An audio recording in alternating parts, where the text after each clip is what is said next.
All right, welcome everyone. My name is Olivia Omega. I am the founder track chair of Denver Startup Week. Thank you for joining us so bright and early this morning, Tuesday morning, 8 a.m. This is our first session that we're kicking off. And I just want to thank our session organizer, again, thank our sponsors, and thank you for showing up and being here. At Denver Startup Week, we have worked really hard to make sure that our sessions are inclusive of anyone and everyone, regardless of gender identity, gender expression, sexual orientation, race, etc. So welcome. And we will get started. I'm going to turn it over to our session organizer and get this going. You will have some time at the end for those of you joining to ask Michael some direct questions and do a live Q&A. So again, thank you and hold tight.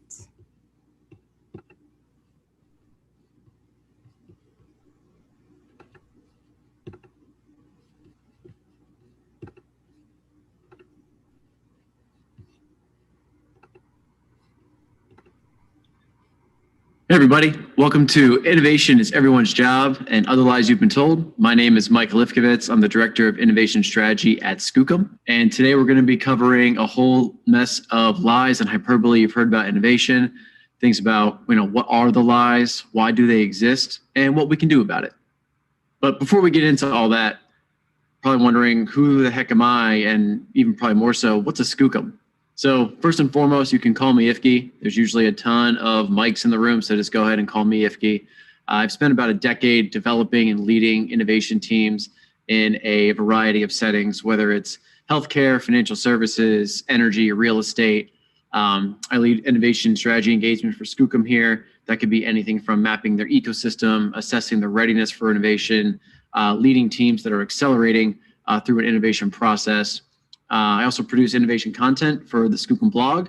I'm an avid golfer, a dog lover, and a wannabe chef as well. Before we get into all that, just a quick few notes on who Skookum is and why we might even be qualified to talk about innovation. Skookum is a digital strategy and custom software development firm.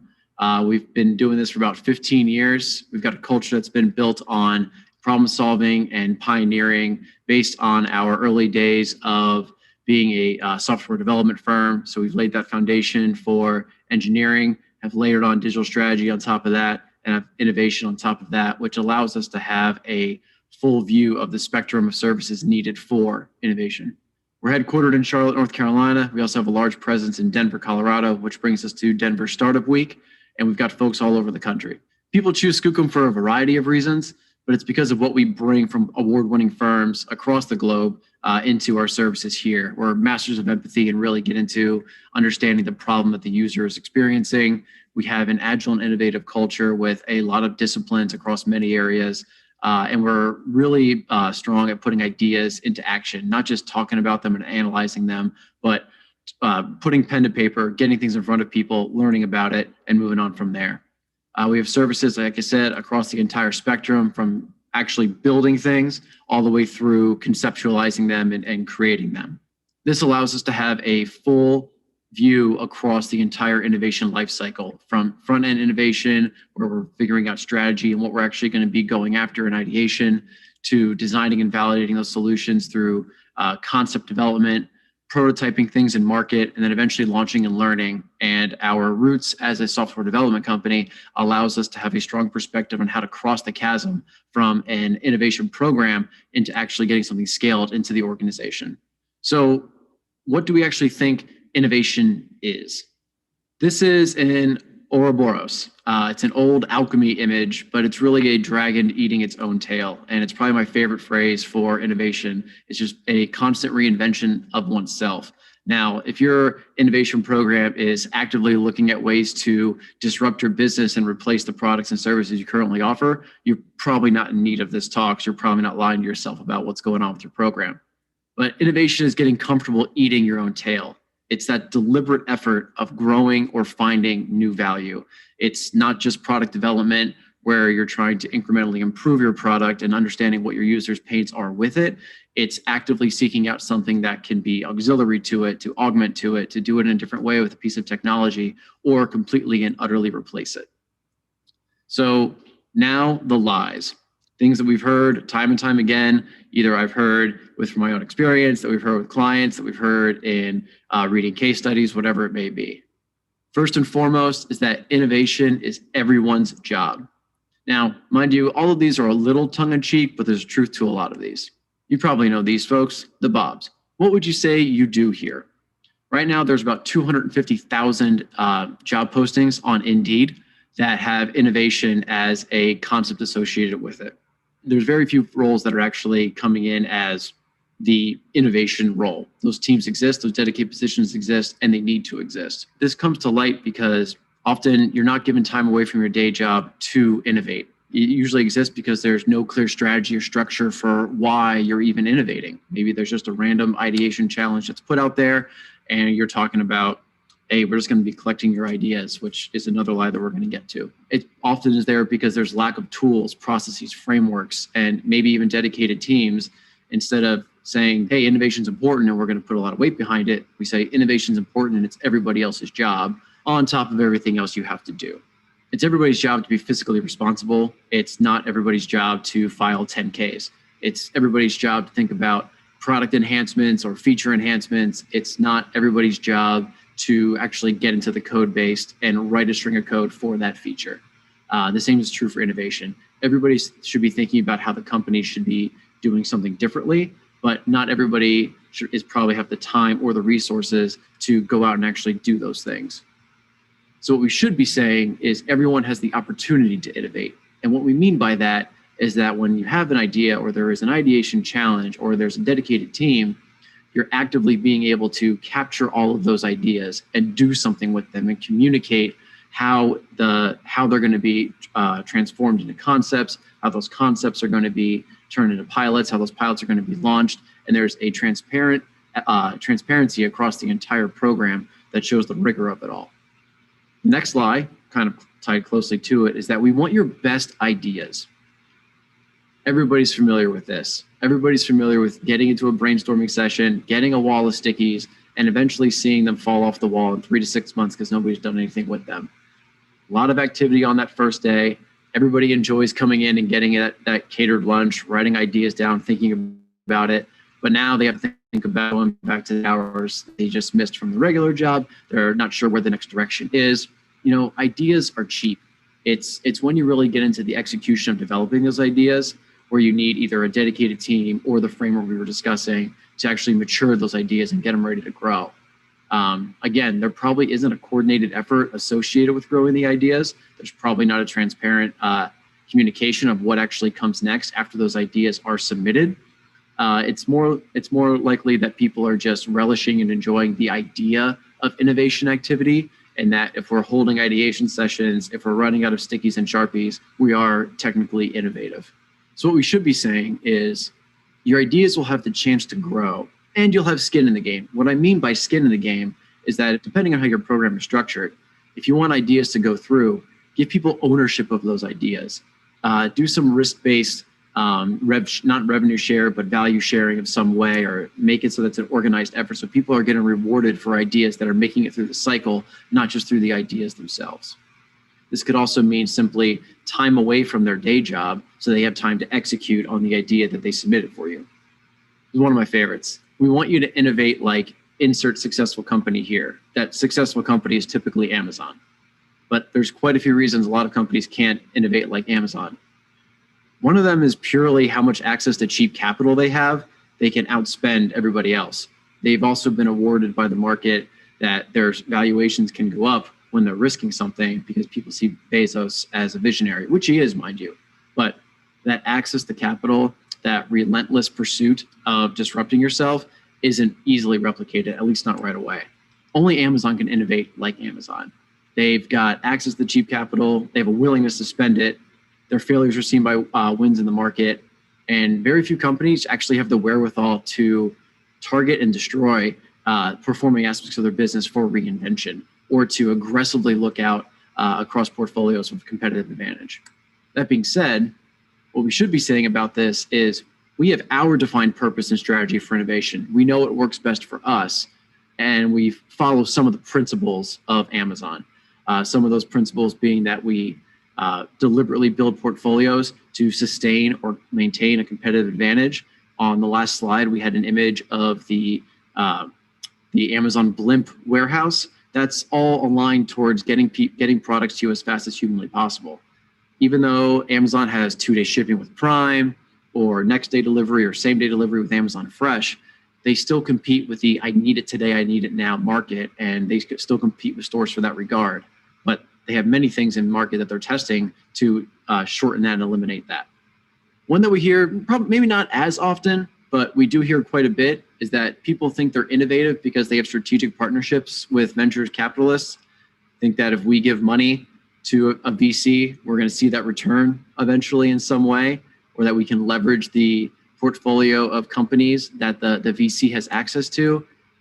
It's not really true, because every other large organization is doing this. It's kind of a way that the VCs make their money and their fund. It's another just distribution of investment for an organization. A little bit riskier, mind you, but it doesn't really bring you a seat at the table to dictate their fund strategy, and therefore you don't have a way to dictate the strategy of what those companies are doing and coming to you to get value from.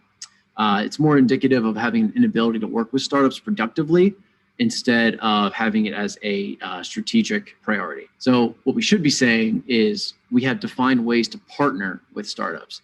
This means that we have identified how startups fit within our innovation effort strategy. We have an understanding of how we're going to bring them into the fold for the procurement process, because most large organizations probably are putting up guardrails or toll gates of ways to limit their exposure to risk. And startups present a risky proposition, especially if we're looking at them having access to data in some way.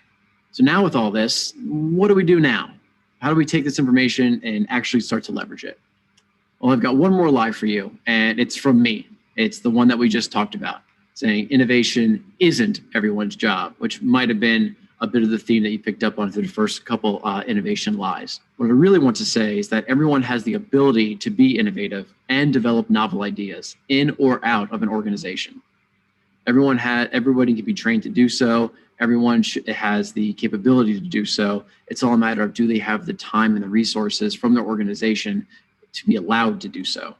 So what does innovation need to thrive? And this comes down to our 5 Ps. A program, first and foremost, needs to have purpose to it.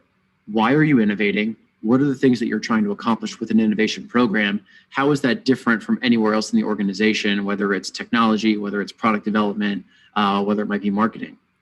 You need to know who are the people that are going to execute against that purpose. And this comes to shape in many different ways.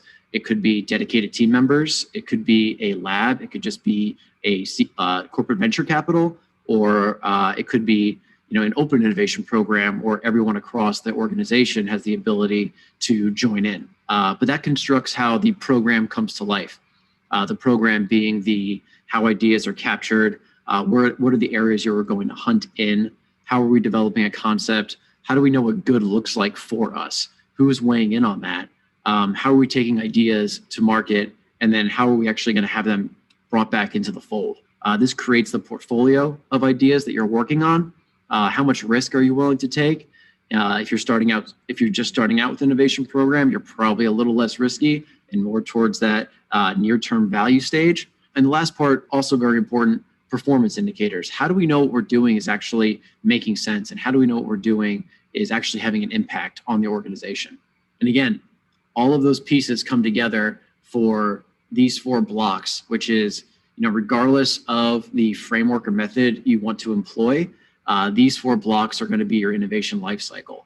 The strategy and ideation around the areas you're going to be hunting in, what is going to be important to the organization, how we're going to build on those ideas and grow them into concepts. What are we going to test? How are we going to test it in lead experiments? What's going to go back into the market and how are we going to learn from it?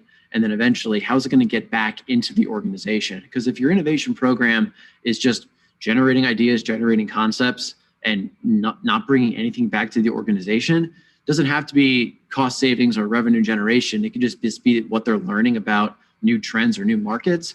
It's not performing as it should.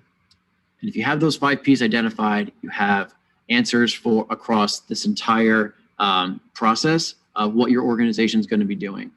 So regardless of if you're bringing in design thinking, a lean startup methodology, jobs to be done methodology, business model canvas, 10 types, whatever it may be, your framework is going to allow you to run these different methodologies and still have an output at the end of your life cycle. So what I would like you to do is quit lying to yourself. If you've heard one of these lies, if you've told one of these lies in your organization, start having the conversation about how we're going to identify the purpose of our innovation efforts. Start defining what innovation means for you. This is going to allow you to establish some structure into that framework and get a baseline of what good looks like for your organization and how you're going to organize it. Third thing is, just like any other innovation, test it, get feedback, iterate on it, incorporate what's working, take out what's not working. And if you're just new to this, it's really okay to start small. Do a design thinking session, actually do something with the output, communicate that output, probably over communicate that output. And eventually you can start building to where you're learning to eat your own tail. Thank you so much for your time. I hope you enjoyed it. If you have any questions, feel free to reach out and say hello. This is Max. He's got nothing to do with this talk. He's just awesome. I wanted to share a picture of him. You can find me on Twitter at Mifkovitz, Mifkovits. You can follow Skookum on Twitter as well. My email's there if you want to drop me a line. Check out our innovation blog and also check out my LinkedIn page if you need that. Other than that, thanks so much for listening. Take care.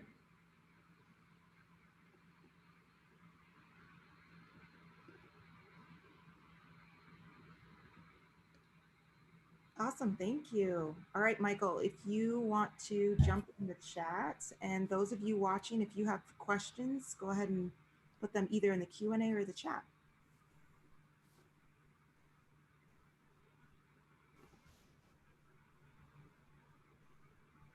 Do you see a call out for innovation theater? Absolutely. It's the big thing to avoid.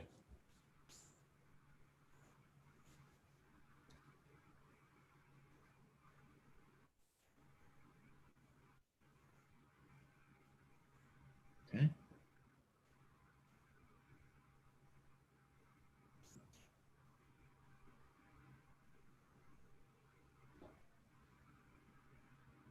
Have folks heard these same lies before?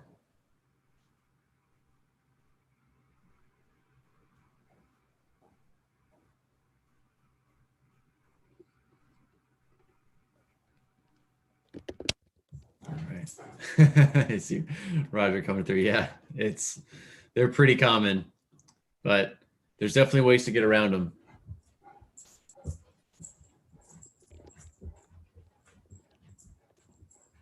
Oh, Q&A, there we go. Where do you see company hackathons fitting? Where do I see company hackathons fitting into this framework? Hackathons are pretty interesting. Again, it comes down to the reason why. If you're doing it just to like knock things out of a backlog, you're really just trying to get extra work out of your folks for some free pizza and maybe some beer. If you're purposefully setting a target of, hey, we want to create new ideas and new businesses, then yeah, absolutely. But again, it comes down to having a strategy for the effort and what you're going to do with the output. Because otherwise it just becomes tired and people just like executives just push off the reason for innovating onto the people and be like, well, we gave it the opportunity, you didn't do anything with it. Mind you, they still have their day jobs to get back to. CB Insights does a great hackathon.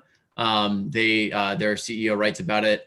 I would check out what they do. And anything's really on the table, but a lot of times hackathons are done for camaraderie and culture, which are great reasons, but not necessarily for innovation.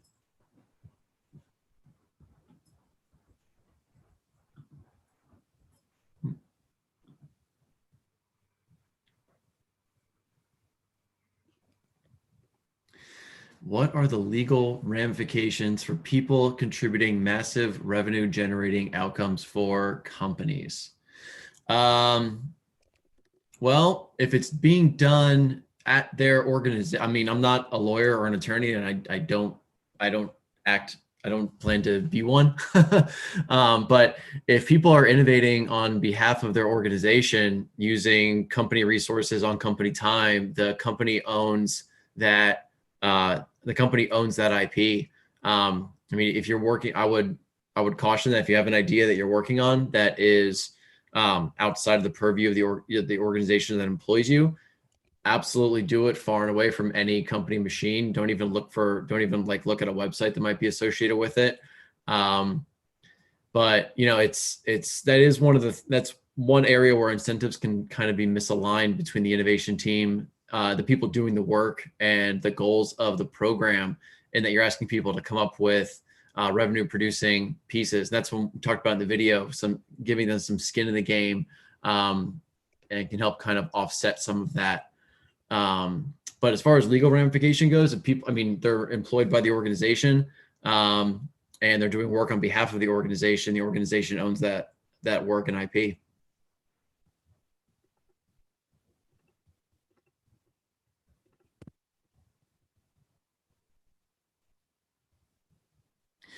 Ooh, that's a good question. What do I foresee for 2021? Impact or aftermath of COVID, and how it will impact innovation or these myths? That's a great question. I think in the short term, so through 2021, I think there's going to be a big focus on getting the current house in order. So I think there's going to be a lot of things that we've been talking about, like digital transformation and people going more digital, and having a really strong experience in that regard for their current product set. But companies like Google, Amazon, Facebook, who just added tons and tons of value to their balance sheets because of the pandemic, they're going to be entering into new businesses. I could see Amazon going into a more of a healthcare play in 2021, not necessarily COVID related, but just some of the things that they've been teeing up and experimenting with, especially when it comes to, COVID's making people a lot more mindful of their health and well-being. And Amazon has a line of sight into what you buy, so they have personality, and they have personality traits. They could have a line of sight into the groceries you buy, so they have an idea into your wellness. That could be a interesting way for them to get into healthcare. And then, of course, the partnership with JP Morgan and Berkshire Hathaway, they've got a strong start there. Let's see. What types of companies do the best jobs in integrating innovation efforts within their companies besides Amazon? Great question. Google is, I'll go for one of the easy ones. Google is a big one. And I think it depends on the types of innovation that you're looking for. Let's see. That's a good question. I'm trying to think of some off the top of my head. I think Google's up there. I think Capital One is up there. They've got a pretty good program. Actually, Aetna and Humana and United Healthcare, from a health insurance perspective, they do a lot of things on the what's it called? The digital health side, and incorporating that into their plans and trying to balance costs that way. With innovation ideas, what is the biggest hurdle to get to the execution of said idea? Everyone has ideas, but it's the execution that's critical. That's exactly right. I think the reality of an idea competing with something that's existing. It's very easy for folks to get excited about new products, new revenue streams, new services, but as soon as it's possibly competing with a cash cow, it's going to be it's going to have a harder road to hoe. So you have to have somebody that has a lot of backbone and putting their weight behind an idea. You don't really see a lot of it from executives at larger organizations because their tenures getting shorter and shorter, or they've been there long enough that they only have a couple of years left, and a couple of those bigger bonuses are pretty attractive, so don't rock the ship. Used to work for a large insurance company, and 98% of their largest clients renewed every single year. And so pitching that there might be a time where the workforce is more transient and there's more gig workers and people are flexing in and out, and benefits aren't going to be this is our argument, saying that benefits weren't going to be as sticky or attractive to employees as they once were, and getting more into an environment of a direct benefit was incongruent with, you know, what the business was trying to do. So I would say anything that can cannibalize the business is probably the biggest hurdle. Innovation, nonprofits, is process different anyway for a nonprofit? No, it wouldn't be different for a nonprofit. Nonprofit doesn't mean no profit. So looking for ways to continue to generate revenue or reduce your costs just means more money going into the mission. So you're getting more attention by comparing my companies for innovation. In a way, yes, but it's coming to light a little bit differently. People are looking more towards like innovation SWAT teams as opposed to dedicated innovation teams, and it's more of an augmented model. We work with typically larger companies, not necessarily smaller ones. And so those larger orgs are seeing all these things that are popping up, nipping at their heels, and they seem to be more of a threat. But it's no longer mostly large dedicated teams that they have, and we're accelerating their process. It's more of an augmentation and flexing up and flexing down.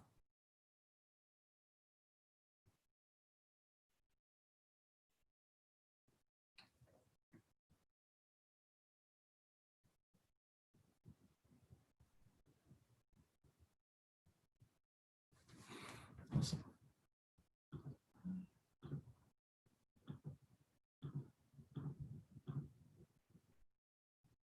Thank you, everybody. Really enjoyed the time. Great questions. Appreciate the conversation. Great. Thanks, Michael. We appreciate you. And for everyone, there are so many sessions going on today. Please check them out and throughout the week.